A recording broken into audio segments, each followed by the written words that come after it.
Today I'm walking up to the excavation site of an ancient late Minoan city that was called Syvritos. It's in the prefecture of Rethymno in Crete, and it is pretty difficult to get up there. It's not an actual archaeological site. There have been excavations, but it's just unguarded, let's say. So let's see what it looks like. So the hill was fortified. Here are just bits of that fortification wall. And it was inhabited from about 1200 BC all the way through to the Venetian period on the island of Crete, so roughly 500 years ago. So leading the way today is my father, who is going to be 93 this year. And he's as interested in history as I am, so he wants to take us up here. I've never been up here before. It's just outside of the village where he was born. So this should be interesting. So we're about halfway up. Look at this gorgeous view here. You can see some of the villages of the area. This is the green Amari Valley that leads straight down to the sea down that way, which is where the port of this ancient civilization was. All right, so we're nearing the top. Here's the sign with the name of the ancient city up here, Syvritos. And it's just right over that ridge right there. Okay, so this is how we're going to enter this archaeological site. Because it's not a guarded site, you open the door and you walk in. It's a little visited site, so there aren't very clear paths. It's super windy up here. When I get to the top, hopefully the wind will die down a little bit so I can explain a little backstory about why this was built here. So I'm at the top here and you can see just some of the ruins behind me. There's really not a lot left up here. This area was settled around 1200 BC, and that coincided with the collapse of the Bronze Age civilizations, the Minoan civilizations, the palatial complexes that were along the coastal area. So like Knossos and Festos, you can see right behind me down in that area is where Festos was.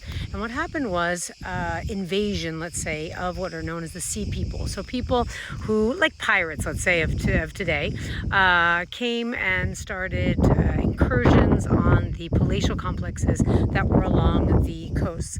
These were already in decline for several hundred years. So by about 1200, they began to move inland. And so from down in that direction, which is where the sea is, which is where Festos is, where the port eventually of this city was, they moved to this spot. And this spot afforded them both protection because it was up high, as you can see, but also strategic position because of the fact that it could control everyone coming from the south and then from the north. I'll go to a spot where you can see. So you can see we're on the ridge here, and you can see in both directions, pretty much as far as the eye can see. You can see all the way to the White Mountains of Hanya. It's really windy out here. This period is known as the Dark Ages of Crete. And so these people who had previously been reliant on trade across the Mediterranean, so seafaring people, now had to adapt to their environment, so this sort of rugged environment, and rely on farming and self-sufficiency, really. These dark ages are a period that we don't usually talk about that much, which they're not dark at all. There was a lot going on, but it's just we don't have that much archaeological evidence from that period.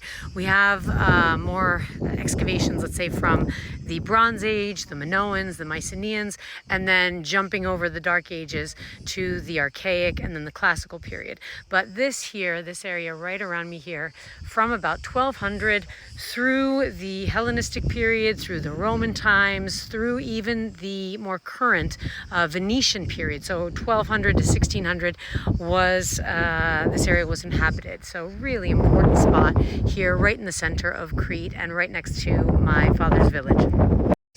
On the way down, look what I found. I found some pieces of ceramic. Don't know, maybe these were part of ancient amphora. Who knows? But I'm going to keep them.